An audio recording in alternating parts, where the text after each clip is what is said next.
Hello, everyone, and welcome back to Hyrule Warriors, the definitive edition. And as always, with the other episodes, I am joined by my friend. Hello, what is it? Is me once again, Card from the other parts. And sorry, I think you might have gotten one small thing wrong with this part. It's not Hyrule Warriors. It's Ganondorf Warriors at this point because, well, yeah, we're going through the Ganondorf storyline. Right. So Ganon Warriors. I'm still trying to find a good punny name for essentially be this is where we play as Ganondorf and we just tromp through Hyrule, conquering everything. Right.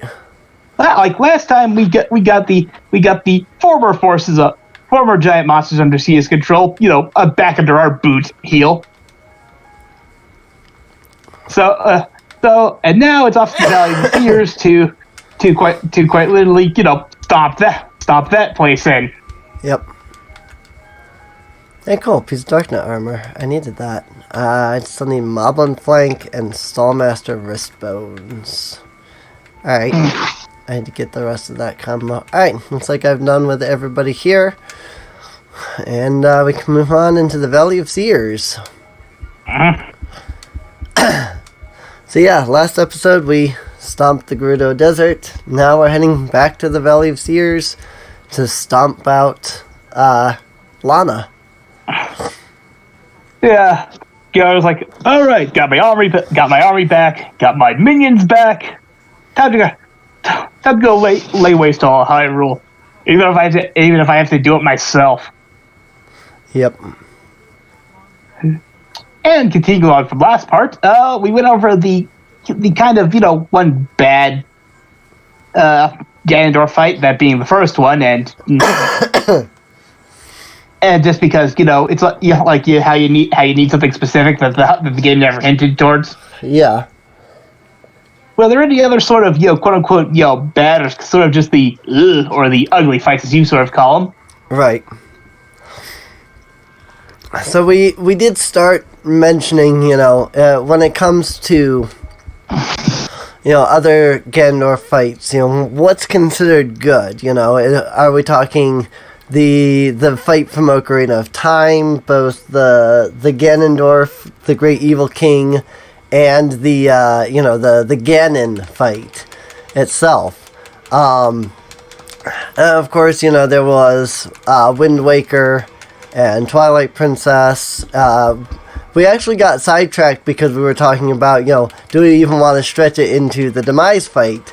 And then we kind of got sidetracked just talking about the Demise fight.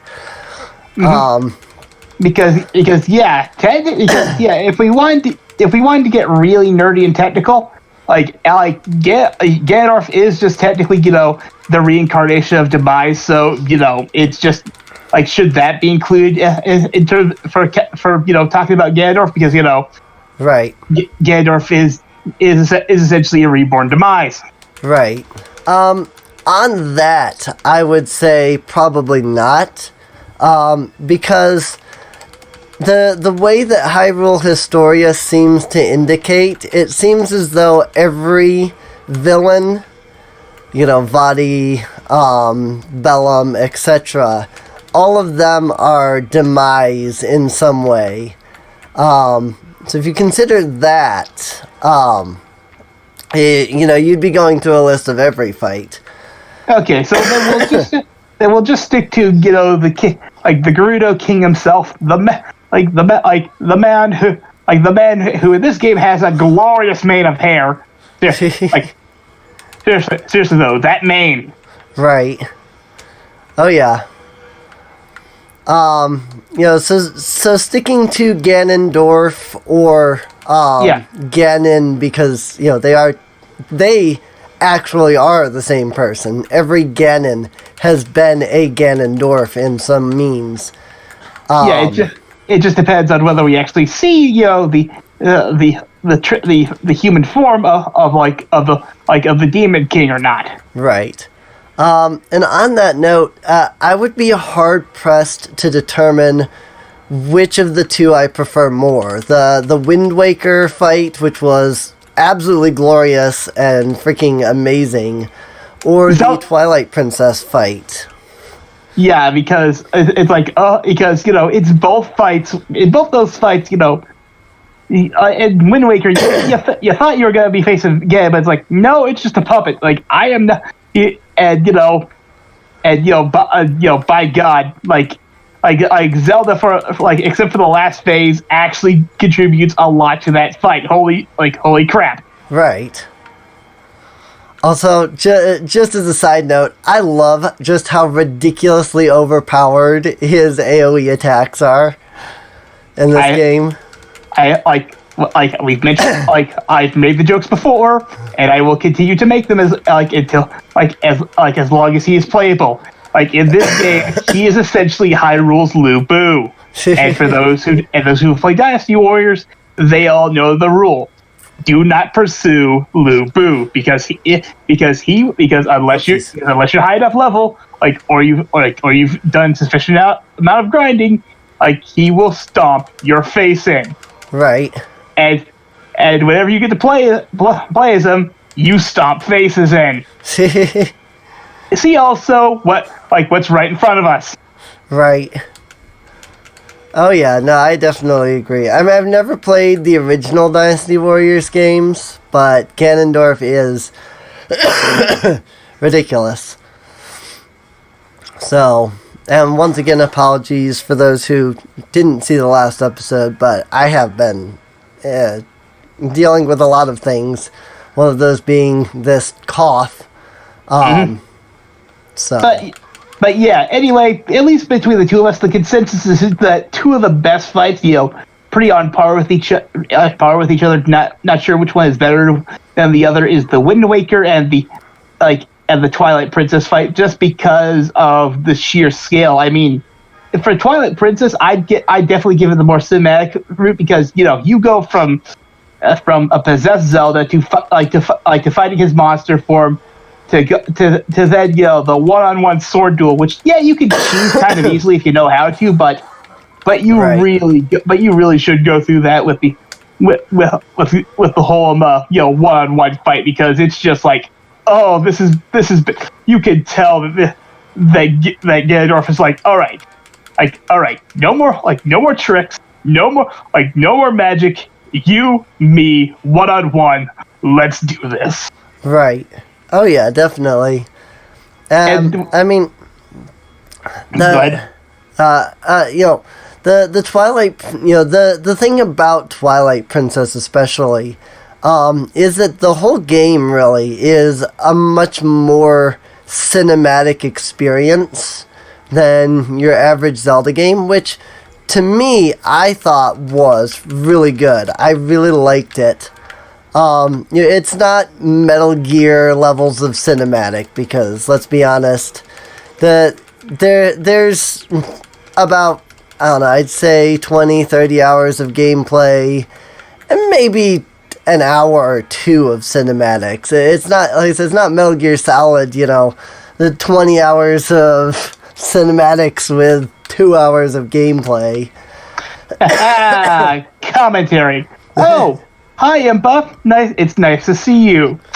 Are you ready to get wrecked? Yeah. So here's the fun part about this one. Impa splits herself into multiple copies. It's very easy actually to tell which is the real Impa and which is not, because the real Impa uses her sword. The fake Impas use the Naginata. So all you have to do is look and see which weapon they're using, and you can immediately tell if you're looking at the real Impa or if you're looking at one of the shadow clones. I'm gonna do it. I'm gonna make this joke because it's easy for me. Yes, she she uses the Bushido Jutsu, for all of us Witch Ninja fans.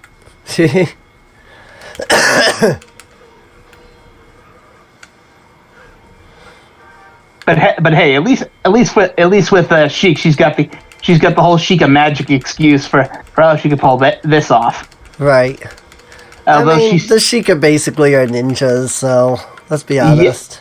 Yeah, like Monsieur Goomba, I can thank you for that little pieces of trivia on them. Like hell, they even got a rival in Ninja Clan, Breath of the Wild. But anyway, back on target. The big man himself. The big man himself. Yeah. So, like I said, I definitely would say Wind Waker and Twilight Princess were some of the better, Ganondorf fights. I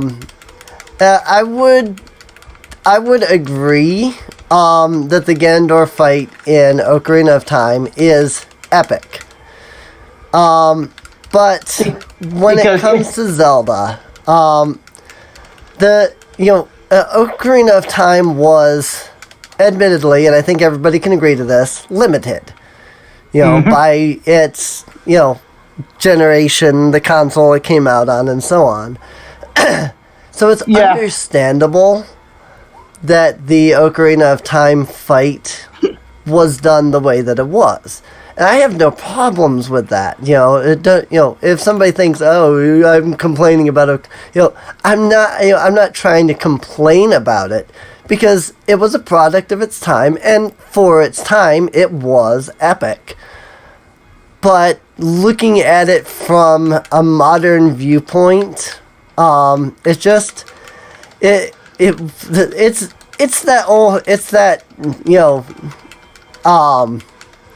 the phrase everybody likes to use. It didn't age well. Although actually a lot of people say that Ocarina of Time did age well, which I disagree with. But for the time, Ganondorf in that was epic. Ganondorf in that was great. But with how games have evolved, with how games have changed, it lacks. It is definitely split into the ugly category compared to some of the other fights. Yeah, it's not bad. It hasn't aged so bad that we're putting it in the bad camp. But it's no longer in the top contenders camp either. I agree with that. It's just, again, I'm one of those people that did not grow up with Ocarina of Time. I did. And I know that's what a lot of Ocarina of Time fans will say is, "Oh, you just didn't grow up with it in the right time." Yes, that's exactly the point, though. And when you use that argument, you're actually countering yourself. Because if I had to grow up in that time to appreciate it, that means, I'm sorry to say, it didn't age well. And hey, guys, remember, I grew up with the game, and even I will admit, this fight has not aged all that well. So many impas. I keep killing the fake ones because they're going straight for all the bases and stuff. I'm like, oh my god, I need to kill the real one. Anyway, but definitely some of the best fights have been. We're definitely time, but Wind Waker and Twilight Princess. Right. The bad ones have where the original Legend of Zelda, if just because it has aged poorly, and the whole you need a specific item that they give you no indication on how to get thing. Right. And Ocarina of Time, while good for its time, is definitely in the bit of a category, because as cool in concept as the ping pong match from hell is, it's kind of just like ping pong match. When he's stunned, hit him with the light arrows, slash. He gets out of stun, repeat. Right. I just thought I heard a cat or something. Yeah, that's my cat. Okay. I was like, did I just randomly hear some random cat? Because it wasn't one of my cats, so I was confused. but yeah, and even comparing the Ganondorf fight from Ocarina of Time, it is very much either hit him with the bigger on sword or the Megaton hammer the tail, get the Master Sword, finish him off. Right. So I hate to say it, guys, but Ocarina of Time's final boss has not aged all that well. No, and there is. I will admit that there is a decent amount of variation in the Ocarina of Time Ganondorf fight. I've watched a few LPers that they don't know the fight, and so they end up dealing with different stages that you don't normally encounter. But that said, that's the other factor. Those of us who have played Ocarina of Time and beaten it, like me, for example, 30 plus times, and I'm not kidding when I say that, I really have 30 plus times,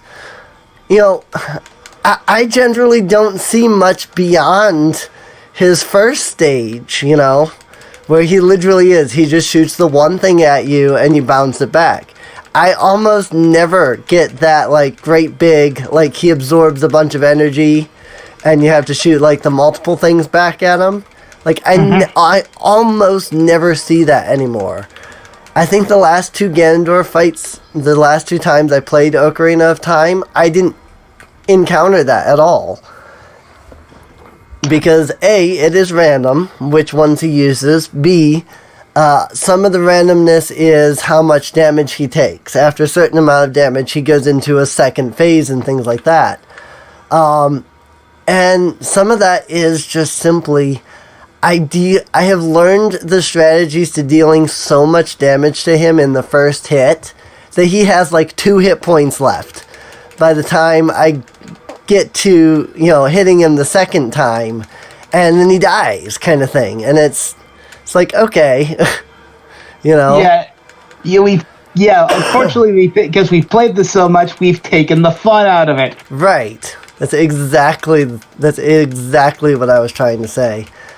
It really is oh look, I've done this 30 times now. It's not that interesting anymore, And I have watched a few LPers play through Ocarina of Time,